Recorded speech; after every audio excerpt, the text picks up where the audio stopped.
And welcome back, everybody, to the Podcaster Nation. That's right. I said welcome back because I know you were just here listening to our stuff. You got done and you came back for more. Folks, I don't blame you. I would come back for more too. And you're in luck because we have a lot more for you. We have an awesome guest today. And this is a first for me. I've never, ever actually talked to anybody on a podcast or in real life in this particular field. So you guys are going to love this. I'm excited. Folks, this is the podcast. It's about podcasters. It's for podcasters, and it's done by podcasters. And you guessed it. Our guest today is a podcaster. You guys cracked the code. You do every time. I'm so impressed with you. Folks, this is the place where we all come together, support each other. This is the place where the rising tide raises all ships. So let's get sailing and introduce our guest today. PR specialist.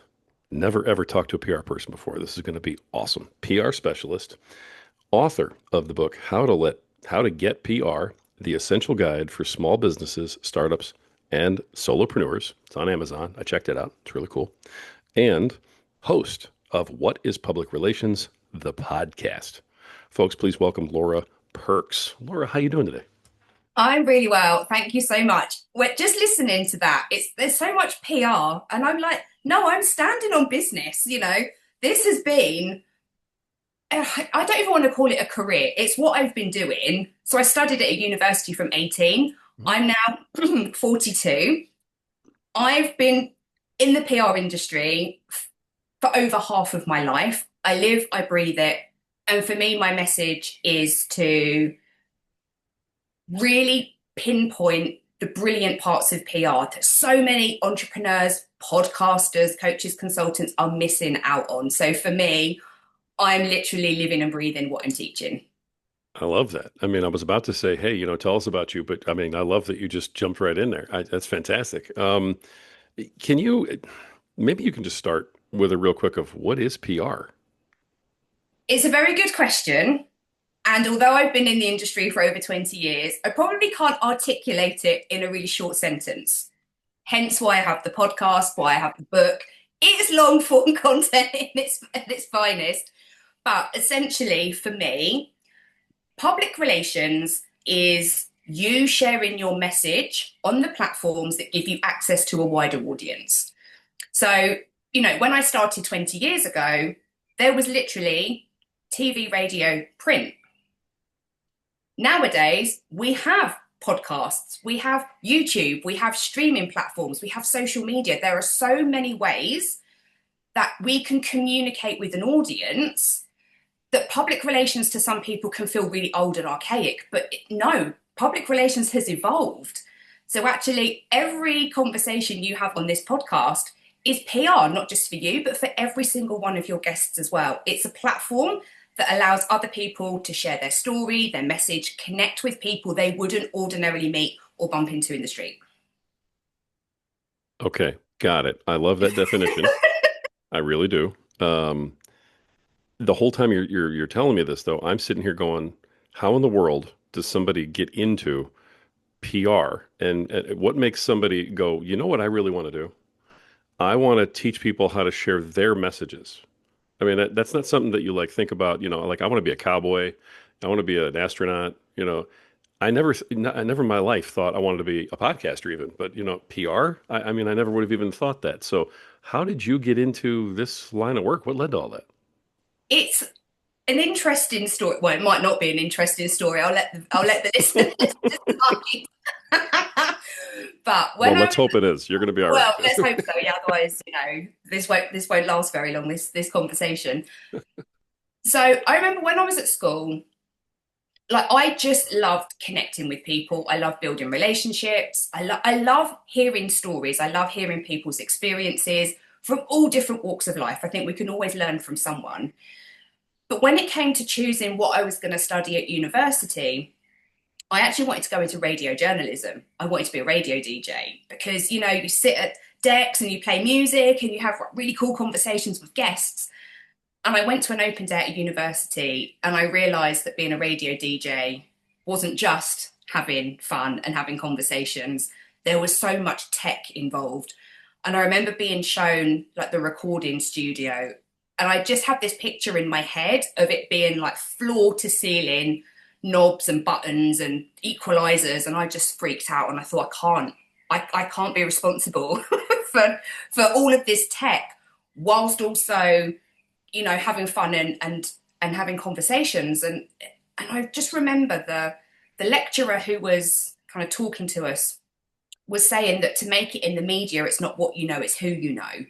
Now, I'm from a really small village in Hertfordshire in the UK. And I was like, I don't know anyone. Really, I don't know anyone. And 17-year-old Laura absolutely freaked out. I was like, no, I can't do it. This isn't for me. But then I was like, what am I going to study? I'm going to university. This is the next step for me. And I had a conversation with my mum. And why do mums always have a habit of being right? Like when you're 17, 18, you don't want to admit that your mum is right. But she sat there and said to me, but you love having conversations, you love connecting with people, you love asking questions. Why don't you look to a career that involves those elements? And I remember at the time thinking I could go into regular journalism, but I kind of heard that journalists don't get paid very well. They have to work to tight deadlines. They have to do a lot at once. And I just thought, I can't cope with that pressure. And then I found public relations and I thought, well, do you know what? It kind of brings in elements of journalism, but rather than me being the journalist, I'm actually connecting the clients and the brands to journalists. So I'm almost then the middleman. So I hear the client's perspective, their journey, their story, and I then get to wrap it up and pitch it and present it to a journalist in a way that works for them and their audience. And I was like, oh my God, I love that. No 2 days are ever the same. It's all based around connection, communication, building relationships. And yeah, I just fell in love with it. And that's why I've done it ever since. For my sins, I say to people, because the industry has had to evolve so much. And I think with the advent of the internet and social media, there are so many easier ways now for podcasters, streamers, influencers to get in front of an audience without going down the traditional media route. But again, I just see that as another experiment of, yeah, take what you're doing now and just change the medium at which you're sharing that message. Tap into a completely different audience who don't yet know you because you're only focusing on one or two specific platforms. So yeah, for me, it's the kind of the freedom and the expansiveness of infiltrating different channels and really kind of owning them. Wow. Okay. I have a much better understanding now of where you are with it. The so this is all about loving to have conversations and mom told you so. Yeah, yeah. In a nutshell, it's all her fault. That's awesome. So is your mom still with us? Yes, yeah, Yes. yeah. Okay. So Yeah, make sure she hears this podcast then, because you're giving her all kinds of credit. And every mother in the world wants to hear their kid go, "You were right. It's we're okay." right. Right. That's beautiful. All right, I love it. So how long have you been in PR? I think you mentioned it, but pardon me. So technically, I started my degree at 18 years old, Okay. but I first had my first job in PR at 21. So it's now 21 years. My goodness. Okay. Well, obviously you love it and it's doing well for you, or you wouldn't still be doing it for 20 years. Yeah. So again, what does an average day look like for someone who's in PR? Obviously, working with clients, you're helping them get the word out. But I mean, being the middleman seems like you said, you're never going to have the same day twice. So, what would a day be like for you in terms of being a PR person? Yeah. I mean, it's tricky to kind of pinpoint a specific, oh, this is a typical day. But if we do kind of peel all the layers back, I have to consume the news to know what journalists and TV producers are writing about and featuring. So I'm very much like a product of my environment. So it could be that I've got the radio on, it could be that I've got news channels, lifestyle shows on in the background. I'm reading magazines, newspapers. Yes, I am still going to the shop and buying a physical copy, but also looking online as well and just really getting a sense of what's relevant to their audience right now and which journalists are writing about which particular topics, and then almost thinking, right, where are the gaps for my clients? So for me, it's like a massive treasure hunt of what's already out there and what can my clients do to contribute to this story, whether it's a positive contribution and it's agreeing with what they're saying, or having more of an opinionated piece on, I want to tell that story from another lens. But then again, podcasts and different TV shows that have now come out on YouTube and streaming platforms. It's just, for me, it's like a playground of actually, oh, where do my clients fit? Where can they make an impact to that audience? Um, so a lot of it is me consuming the news, being creative, coming up with ideas. So at the minute, obviously everyone's going nuts for AI. I'm a little bit hesitant because Yeah, all right. in my line of work, you need fresh thinking. You need to see gaps in the market. You need to see loopholes. You need to see opportunities that I just think a robot. I mean, I'm sounding ancient now, but I don't think AI can replicate human thought at that level yet. Love that. And feel free to bash AI all you want on my show. I think it's great. I can't, yeah, I'm still sitting here. I heard a story the other day about how AI would not shut itself off when it was ordered to. And I'm like, oh, there you go. That's exactly what we were talking about. Did you not watch Terminator? Seriously, people. This is How it. how have you Yeah, missed Hollywood for the last 20 years? yeah, Okay. yeah. So, but all seriousness, I could not agree with you more. There has to be a human element to that. That's Mm, fascinating, and that never even occurred to me. You have to stay plugged in mm, to everything that's current yeah. so that you can advise all of these different clients on all of that has to be a little tedious or nerve-wracking, or doesn't it? I mean, because there's so much going on in the world. Oh, of course, yeah. There's an element of picking and choosing kind of where you're going to show up.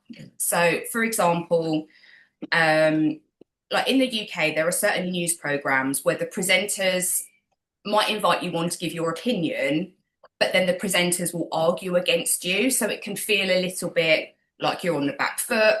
Your initial instinct might be on the defensive. So actually, I often look at clients and really kind of understand their energy and where they're going to show up as their best selves rather than necessarily being like, right, we're going to put you in the national newspapers, or yeah, I'm going to put you on this TV show. Because yes, there's volume, there's a massive audience, but I know that if it's going to make my client come across in a way that we don't want, it's actually going to cause more harm than good. So it's really understanding the client, their values, their perspectives, their goals, and then almost understanding how a particular media outlet operates. And then I have to kind of make a judgment call of actually, is this in alignment with what the client wants? Because at the end of the day, they're my baby. They're who I need to protect. I don't want them to feel like I've just thrown them to the wolves for the sake of this amazing PR coverage that may come with backlash. Hmm. So that thing that I think a lot of us heard growing up, where like any PR is good PR, that's nonsense, is what you're saying. Yeah, I hate that phrase. Okay. I think as well. So back in the day, like we're going back like decades, is I think when PR first came about, it was very much used by political parties and governments, and it was seen as spin and propaganda, which to a certain extent I do have to agree with, but it depends on the integrity and the values of who you're working with. So it's just aligning everything together so that everybody comes out feeling like a winner. But if you are in the media for a bad reason, obviously, naturally, as a PR, I'm going to say there is a way to work your way out of it, but that takes a little bit more strategy and kind of forward thinking, or not allow the client to get in that place in the first place. Okay. I mean, because my head is just going a million miles an hour right now because there's so many aspects to the job. Mm, It's fascinating, to be honest, on this side. To you, it's probably old hat. It's like, it's PR. I do this every day. What's the big deal? But to me, I'm going, no, wait a minute. Because one of the questions I was going to ask was, what's the difference between PR and advertising? I think you've almost answered that question. You're working almost in like, what is it, image management? it's kind of reputation management. Even I'm going to use the buzzword for the minute, personal branding. Um, which I do kind of detest because a personal brand is a brand. You're just a person rather than a, I was about to say a brand. That sounds really terrible, really bad grammar. Um, It's really okay. whether you're a faceless brand or you are a person, like you market the same way, you promote the same way, you talk about what you do the same way. Um, but I would always say that advertising and PR are very similar in the sense that I would say that they're both kind of top of funnel activities. That's what's going to get the broadest reach. It's going to bring the most people to your website and sign up to your lead magnet. Advertising has to pack a punch and create an emotional response within seconds. Now, in the UK, we have a very well-known shop called John Lewis, and every Christmas, everyone goes nuts for this John Lewis advert because it's always emotive, it can be nostalgic, it hits the headlines. And I always say to people, we talk about that because of the emotion that it's bringing up. It's the connection, it's the relatability. It's not the fact that it's a store, a department store that sells clothes and electricals and beauty items. It's that emotional connection, it's that nostalgia. Public relations, on the other hand, I think it takes more time to build. It kind of ekes into the whole belief with marketing that people have to see you so many times before they make a decision to follow you, interact with you on social media, buy from you. So it's more that kind of, it's more of a triathlon. I'm not even going to say it's a marathon. It's the triathlon. Is you're almost having to build trust over time, whereas advertising has to deliver really quickly. But they're both similar in the sense of both top of funnel, both reaching a massive audience and bringing people in. Wow. Okay. Thank you, because I've learned more about this stuff in the last, I don't know, 10 minutes than I ever have in the first 55 years of my life. So Oh, there um, we go. it's, Every day's a school day. it sure is. I mean, wow. Okay, so you've been doing this for 20 years. So, I Yeah. mean, when you got started in this, Mm, was it a big company? Was it small company? Where are you now? I mean, what's your journey through the PR world looked like? of course. So I've always worked with small agencies. And even as a child and a teenager growing up, I very much had my inner circle around me, people who made me feel safe and secure, and I could really be myself. When I first went into the world of work, I very much had that same thing of I want to feel like I'm part of something. I don't want to feel like I'm just a statistic or a really tiny cog in a massive wheel. I want to feel like I'm in an environment where I can thrive.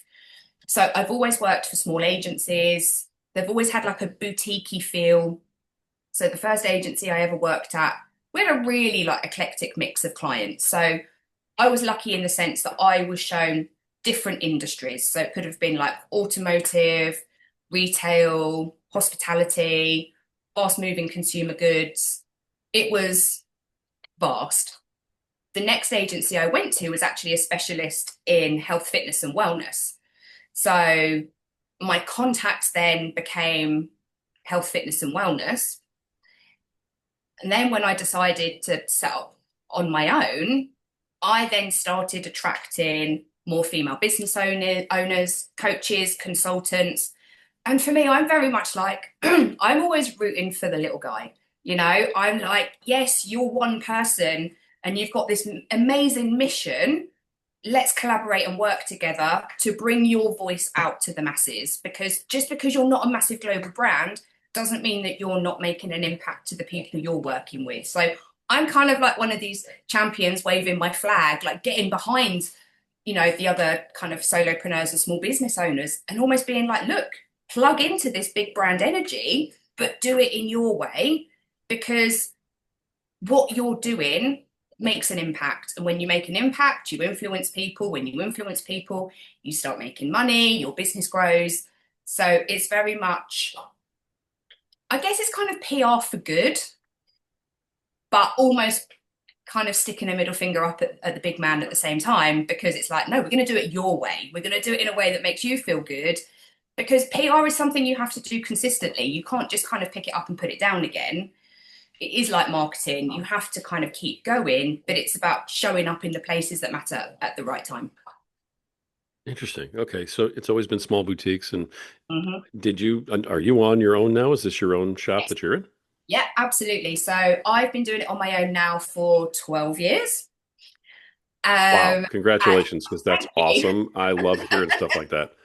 Good for you. And wow. Okay, go ahead. So it was me on my own up until 2020 when the pandemic hit. And I was starting to get frustrated because a lot of my clients, because of the pandemic, had to put a pause on PR. And I was like, I completely get it, but mama still needs to make money. So, I need to diversify. Um, so, I created online courses, I ran hybrid group training programs, and I couldn't ever choose between what I preferred. So I still loved the done for you PR where I was working one on one with clients because I love that connection and like the treasure hunt of where's best for you to show up. But then I also love the transformation of watching entrepreneurs and small business owners doing their own PR and seeing the results that they were achieving and the impact that was having on their business. But because I realized that pitching to the press I didn't love so much anymore. So in 2020, I then kind of expanded the team a little bit by bringing in freelance support. Hmm. And again, all of the freelancers I brought in were all women. They all had children. They were all using, well, they all became freelance because they love what they do, but they now had a family that they had to maneuver around. So I was then a bit like, okay, wow, now I feel like I'm actually giving back to society because I'm giving roles to women who would otherwise be kind of pushed out of the industry. Um, so yeah, so I grew the freelance team for a few years. I've got a support team helping me, and that's the only way I've been able to launch my podcast is because I have a team of supporters behind me helping me along the way. Because when you run a business, there's so much that you have to do, and I had no idea of this. In 2013 when I set up on my own, I was like, no, I'm really good at what I do. I'll just do it for myself. And then it's like, oh, hold on. Now I'm responsible for accounts and I'm responsible for marketing and I'm responsible for social media. And I'm only one person. So this is why I do love social media. I love PR because it allows you as one person to really get more bang for your buck in terms of you're one person, but you can turn up on multiple different platforms at the same time, get your message out to millions of people. It just makes that growth a lot I was about to say easier. Not necessarily saying it's easy, but it's easier than if you would kind of have to go out with your sandwich board on or go to 50,000 networking meetings and never have time to serve clients. So it just does so much of that heavy lifting for you. Wow. So on top of everything else, you're an advocate for women in the workplace, for Absolutely. Yeah. women with families. I mean, is there a particular niche that you really do advocate for hard, or? Um, not necessarily. I just seem to attract women who have set up their business for a reason, whether it was they've been made redundant, whether they decided once they hit 55 that they didn't actually want to work in corporate anymore, they wanted to go on their own. Women who have had children and know that the workplace isn't a place for them to thrive. It just like I never specifically call in this type of client, but they just naturally are attracted to me. And I'm just like, great, you're doing things your way. Let's, rip up the rule book. You know, yeah, it's a really good feeling, and I've never really thought about it before. And I guess it's more purpose driven without that sounding a bit trite, because I think sometimes people say purpose driven as if everything's like love and light and spirituality. But it's almost like they've set the business up for a reason and it's something that they're super passionate about, not necessarily to do it just to earn money. Wow, that's really cool. You've never thought about that before, huh? It's just No. something you're drawn to or called to or whatever or however you want to describe it, and that's just I love that. Absolutely. Congratulations on that too, because there's I understand what you mean about the purpose driven thing. because it seems like that's on every billboard, Yeah, yeah, or on every social media post or meme or something, purpose-driven life. I mean, that's great, but you are actually living that. I mean, you're on your own, doing your own business, empowering other women to do the same and to come work with you and giving them an avenue. Laura, that's gigantic. That's if you're not doing that, then where are these people? Is yeah. anybody else doing it for them? Who knows? So congratulations on that. That's really cool. Thank you. I mean, I do Really also cool. work with guys. I will say that. Although when I've worked with male clients, it's been very much more working in partnership on a done for you basis. When it comes to the kind of mentoring and training, I think over the last 3 years, I've only ever had one guy sign up to that. So I think it's interesting that different services appeal to different people. Sure. Well, guys have trouble with mentoring anyway because we think we know everything. So, we're already handicapped in that area. It's, if I can speak for, other guys, I know that's an issue. But it's great that you're offering that. So, now you are, I would be absolutely not doing my job if I didn't go to the podcast at some point and go, so Yeah. what made you start the podcast, especially after all this time in PR? It was like podcasting's been around for a while, but recently you said, you know what? Podcasting, need to get into that. What Yeah. what led to that? There were several reasons. So it's actually been on my Trello board for a few years, but there was just always something else that needed doing beforehand. There was always something else that needed building or needed creating. And I'm very much one of these people. I need bandwidth. I need that kind of creative space and freedom to be like, okay, this is it. This is now. And towards the end of last year, I just thought, you know what, now's the time. Again, for all the reasons why I've explained why I'm in PR and why I love it so much, podcasting I find is like a really great bridge for people to kind of start with before they maybe go to the more kind of mainstream media. So, from my experience being interviewed on podcasts, it's a conversation. The host isn't there to trip you up or ask you questions to embarrass you or make you look like a fool.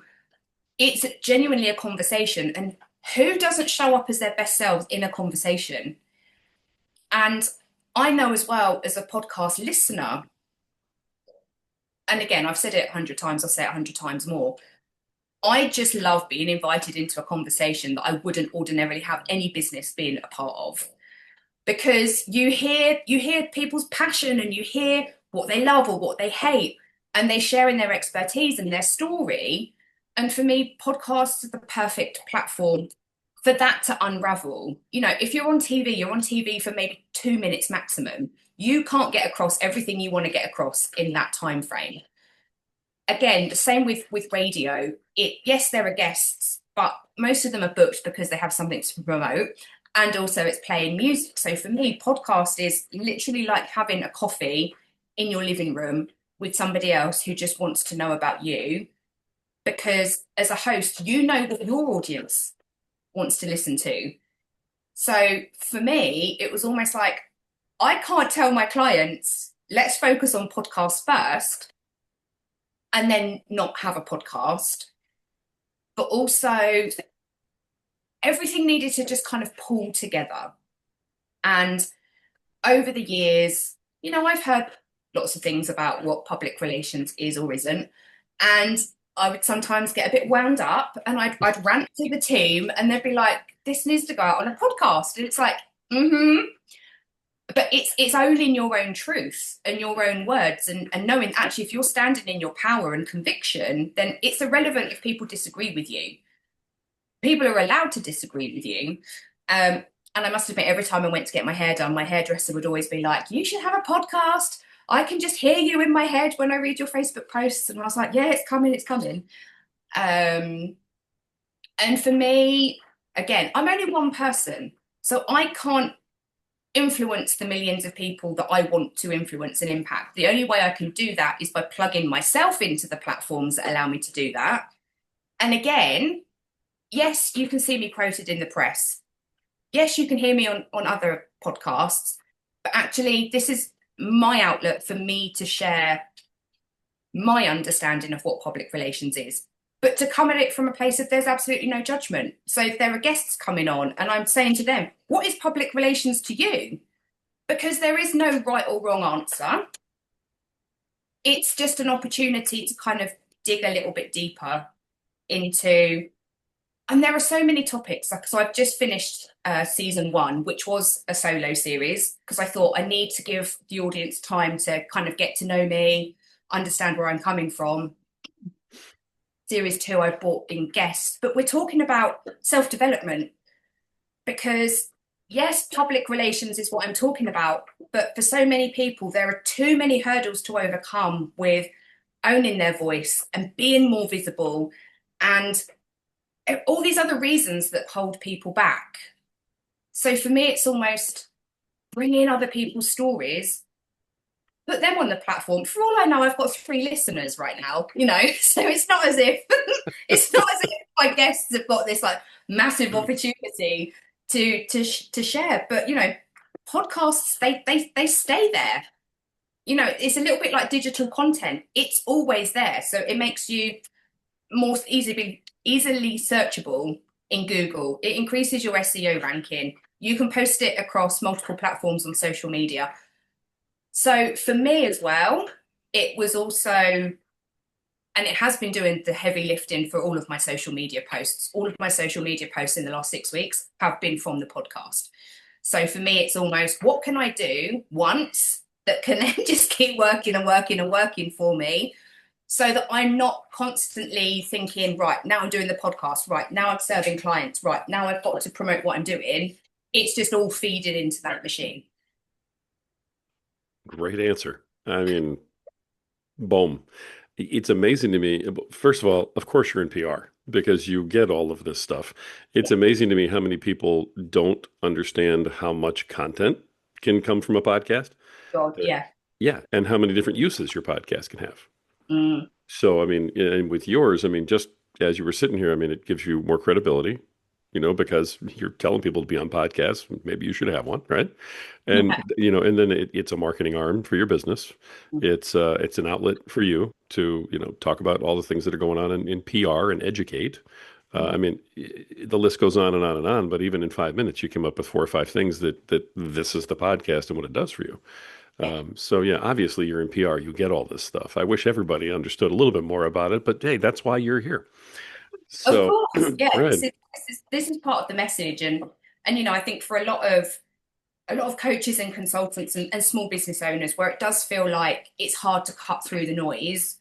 My focus is very much on let's help you become niche famous. Let's help you become known as the go-to expert in your particular industry. And the only way you're going to cut through the noise is by being brave and bold and putting yourself forward for opportunities where you are using other people's platforms. And, when you're first starting out, nobody really knows you.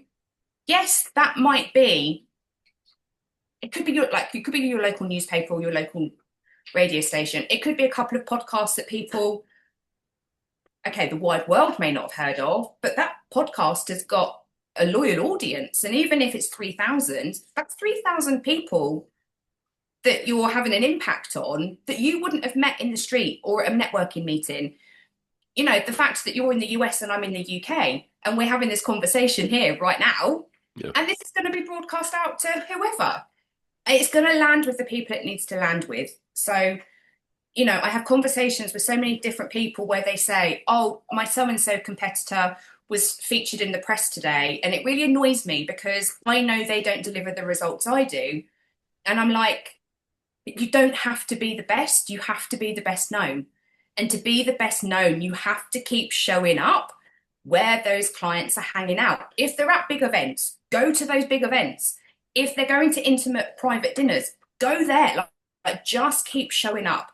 And the more you do it, the more comfortable it becomes. But, it's all, again, connection, communication, building relationships. That's what business is built on. So I think the more you can get out and use other people's platforms, just the easier it becomes to do business in the long run. Nice. Nice. I do have another question, if you don't mind, about your particular business. Mhm. With having to keep your thumb on the pulse of everything the way that you do, and with as vast as the world is, and there's so many things happening across the globe, does that make your business trend local in terms of who you can service, or can you service people from all over the world? And if so, how do you keep up with something like that? So I tend to focus more on UK based businesses Okay, purely because I understand how the UK media works. sure, So I do have a client in the US at the moment. She's a leadership coach. So we're focusing very much on the media outlets that are focusing on those core topics that she wants to talk about. I can teach and mentor business owners from all over the world because the fundamentals of how to do PR are the same, but I don't have personal connections. I think the press in the UK, sorry, in the US is wildly different to the UK. From what I've seen as an outsider looking in, a lot of those bigger business publications in particular are very much on a pay to play model. You then kind of become a contributor. That's how you position yourself. So it's just a different beast. sure. And because I don't have boots on the ground, I wouldn't necessarily feel comfortable working with clients in other countries just because I don't really understand how their media works. And to be honest, I'm like, I don't want you to invest money in me to have to learn when there are other people in your territory that's going to understand it kind of better than I do. Sure, sure. I appreciate you answering that so honestly.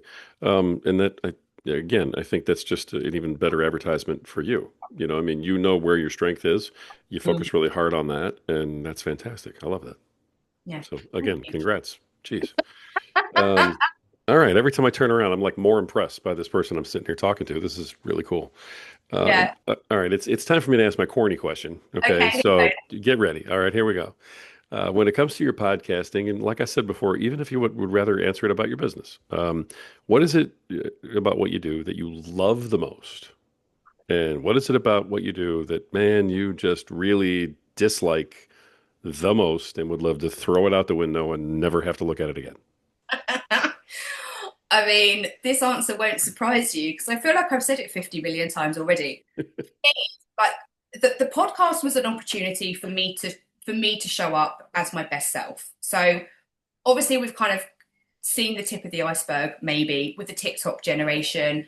30-second videos, show up, boom, get it done, leave. I like if I put my phone in front of my face and think to myself, say something in 30 seconds, I freeze. I just can't do it. And I've got so much knowledge inside of me. It should be easy, but it's not. I'm a conversation girl. I'm a ask questions, respond to what's coming up. That's my jam. So for me, that's what I love about podcasting. And that is why I also wanted to. And actually, a couple of years ago, I'm just going backwards slightly, when everyone was so focused on what's your why? To be honest, my why for setting up my business was that I no longer wanted to work for clients I didn't morally connect with. But actually, when I sat back and thought about it, for me, it's about giving entrepreneurs and small business owners a platform to share their message. And what I've done by creating my own podcast is creating a platform for small business owners and entrepreneurs to share their message. And I was just a bit like, wow, okay, I've gone full circle. And now I'm offering what I've already been offering, but not focusing on it being like my kind of platform. And yeah, again, I just love conversations. I love learning. I love hearing people's journeys and stories. And sometimes I have to remember the podcast is called What is Public Relations? It needs to feed into PR somehow. But then I'm the PR specialist. I can weave it in, I can make it work. It's not a problem. There you go. Because so many things feed into PR or how I see PR playing out for the masses. And a lot of it is breaking down outdated beliefs, that you have to be famous or a celebrity or earning loads of money to get featured in the press. And it's just absolute BS. And I'm like, no. I need to tell more people what it can actually do for their business, but I can't do that just on my own at home working behind a computer. I need to spread that message. So for me, for podcasting, it's just opening the doors to other opportunities. And actually, the episode that went out last week was a client success story. And 4 years ago, my client was on a podcast, and the guy who interviewed her has continued to open doors for her ever since. She's now been invited to give keynote speeches at events. She's invited onto other podcasts. She's been involved in writing government white papers, and that can be tracked back from this one podcast 4 years ago that's still delivering. So, and she says all the time, the fact that we work together on securing PR helped me become more confident in my message. So now she's not just keynoting at events, she's then meeting all the other speakers in the green room. And, she's speaking to CEOs of companies that are earning billions, and she's still like, it's still little old me. But she earned the right to be in that room from one podcast 4 years ago.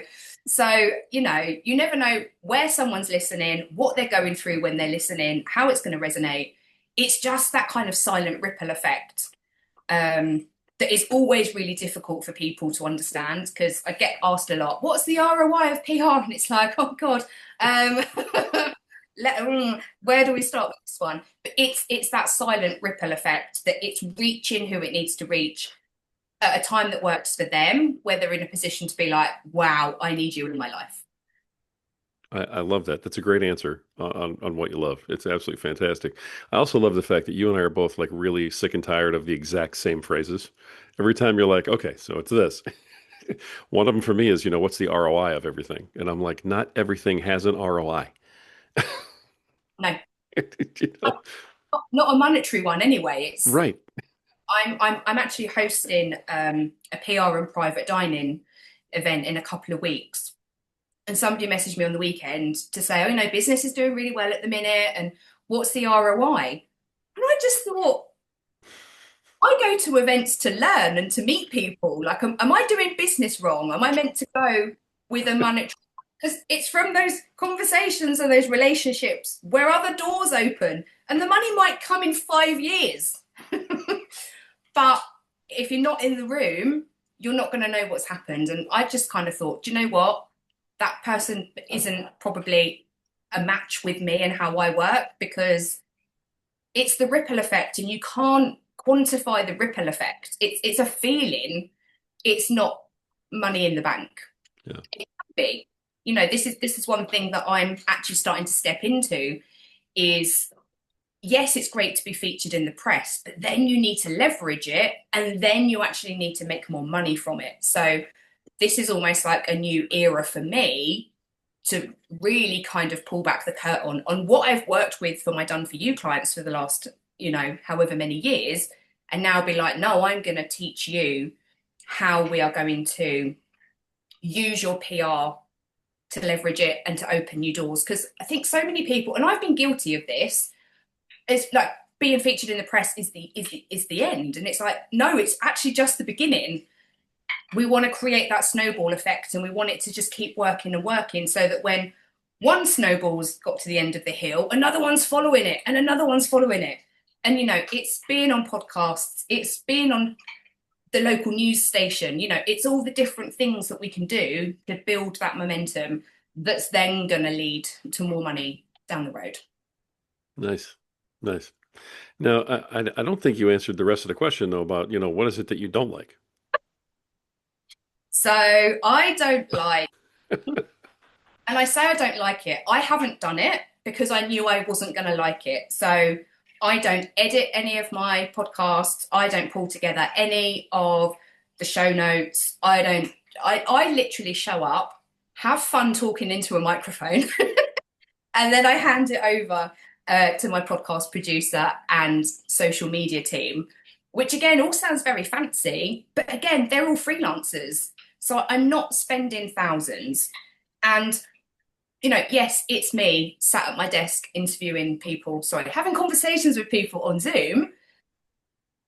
Yes, it may be that one day I hire out a studio and I interview guests.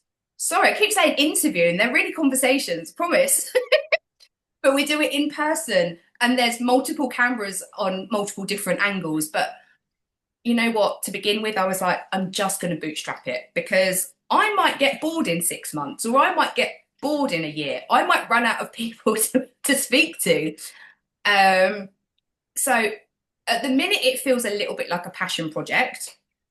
And it may always remain a passion project. I may not ever think, oh, how can I monetize it? Oh, let's start charging people to advertise. And that's not the aim now. It may grow into that, but I knew that there was absolutely no way on earth I would get this podcast out if I had to do all the tech, all the editing. I don't have the patience. It's not my skill set. I mean, again, you're very conscious of what your strengths are and what your weaknesses are, and you're like, this is not my strength. I'm not dealing with Yeah, yeah. So no, I just knew. And sometimes, so actually yesterday I was looking at some of the social media posts that have been scheduled, and I'm thinking, is that really the best quote that came out of my mouth for that episode? So now I'm going to have to go back and read the transcript and then say to the team, can we just change this? Um, but I'm the only person who knows how I want my podcast to be perceived, and I'm the only person who knows how I want it to be positioned. And yeah, the team are there to support, but they're not driving the bus. They're the kind of they're the mechanics. They're making sure that there's oil in the engine and that the tires are blown up properly. So it's still very much it's hands on. And one thing I will say that completely blew my mind, and I don't want to ruin this for other podcasters, but how AI can do so much of that heavy lifting in terms of transcribing the episode, creating a title. I mean, for me, I'm like, wow, that's where I'm a massive fan of AI. it. Kind of speeding up a process that could otherwise take hours of just sitting in front of a screen thinking, oh my God, what shall I call this episode? But again, if I didn't have the podcast producer, I wouldn't have even known to use AI to create a lot of those assets. So, you know, yes, it's an expense, but it's an expense that allows me to be creative and serve clients in other ways. I know that I'm not here to transcribe sessions or edit them. No. Not the highest and best use of your time, for sure. Right. I love it. I absolutely love it. Okay, so this has been absolutely amazing. I really appreciate you coming on here and talking about all this stuff and sharing your journey. I've learned a ton, not only just about you, but about the business. As we kind of wrap it up, let me ask you this. I know you have just started in the podcasting world, and welcome. Okay, because I wish you nothing but continued success. What's your best piece of advice for podcasters who are not quite where you are? And even though you're new, I'm sure there's some things you've learned, like you've already talked about. What do you got for everybody out there? I would say, and actually, this isn't just relevant to podcasting, this is just relevant to, I think, any decision that you're going to make in life. Make sure you're making the decision for the right reasons because there's so much hype about so many things online, offline. But I think often we get caught up in the hype and think, oh, yeah, I need a podcast, or oh my God, I've missed the boat with podcasts. Because, you guys have been going for probably like 10, 15 years, but none of us have known about it. But it's like with anything, always have early adopters. And then once it hits mainstream, it feels like after 2 or 3 years, it then dies out. And I'm like, no, because there's always going to be one person who needs to hear what you have to say. And I don't think podcasting is going to go anywhere. It may improve. There may be people who are maybe way more loyal to a handful of podcasts rather than bounce all over the place. Um, so really make sure you're doing it for the right reasons. Like, are you in it for the long haul? Is this just a passion project? And I've even known people who have a private podcast. So almost a little bit like now with Substack, where you can subscribe or I can't think what platforms it is where you maybe charge like 2.99 a month and you get secret kind of content access that everybody else doesn't have. A podcast can also be used that way. Like I've seen people do a live launch of a program with a secret podcast. So I think there are so many ways that podcasts can be used to kind of position you as an authority in your industry to help you become niche famous without it necessarily having to have all the big bells and whistles on. But yeah, just kind of factor it into why am I doing this? What do I want to achieve? Who do I want to reach? Nice. Does that answer the question? I think so. Yeah, I think it does. It also, I mean, anybody who's listening to this, we should all be tuning into your podcast and keeping an eye on it because wherever you go with it, I think that's going to tell us, well, that's what a PR professional thinks should be done with a podcast. So, I mean, learn by example by tuning into you and checking it out. And they can also buy your book, of course, Absolutely. so that's okay with you. Buy the book, listen to the podcast, follow on social media. You do have to kind of be everywhere, Right. but it has to feel good. Yeah. Um, and whether my podcast is long term, I don't know. Like I've said, I've just done 6 episodes have been released. It's still really early days, but with anything, the right decision is the right decision. Right. Right on. All right. I mean, PR specialist, author of How to Get PR: The Essential Guide for Small Businesses, Startups, and Solopreneurs. Host of What is Public Relations, the podcast, Laura Perkes. Thank you so much for being here with us today. You have your website is prwithperks.com. Is right? That's how everybody should reach you. Absolutely, yeah. All Or right. on media. So LinkedIn, I am Laura Perkes, and on Instagram, you can come and follow me at PR with Perkes. Awesome. And there's one more thing because you have an announcement of some kind or some sort of, big reveal that I was saving for the end. Absolutely. So go for it. What's coming up? So I am currently focusing on helping coaches, consultants, entrepreneurs, business owners really ingratiate themselves in the PR process to help them become niche famous. So I am going to help you crack the PR power code, and I am sharing the 4-part transformation that I've been taking clients through for the past 20 years. So it is my niche famous framework. It's looking at perception, positioning, publicity, and profit. And that is available now. Again, you can find it on the website. You can DM me on social media. So if you're ready to crack the PR power code, then dive straight in now because it's the fastest, most effective way for you to get niche famous and start sharing your message on much larger platforms. Nice. Okay, there we go. Boom. All right. That's our mic drop moment right there. All right, Laura, I love it. Thank you so much for being here today and sharing everything that you have. It's been absolutely a blast for me to learn this. And I appreciate you so much. Thanks for coming on. Thank you so much for the opportunity. I mean, this is my PR for today. It's done. The box is ticked. Well, I'm glad we could help. That's fantastic. All right, folks, this has been another awesome episode of The Podcaster Nation. If you didn't get something out of this, you know what? You missed it. So go back and listen again because there's a ton of gold in this episode for every one of you who has a podcast. This is the podcast that is about podcasters. It's for podcasters. It's done by podcasters. Folks, and we showed it again today, this is the place where the rising tide truly raises all ships. So keep sailing.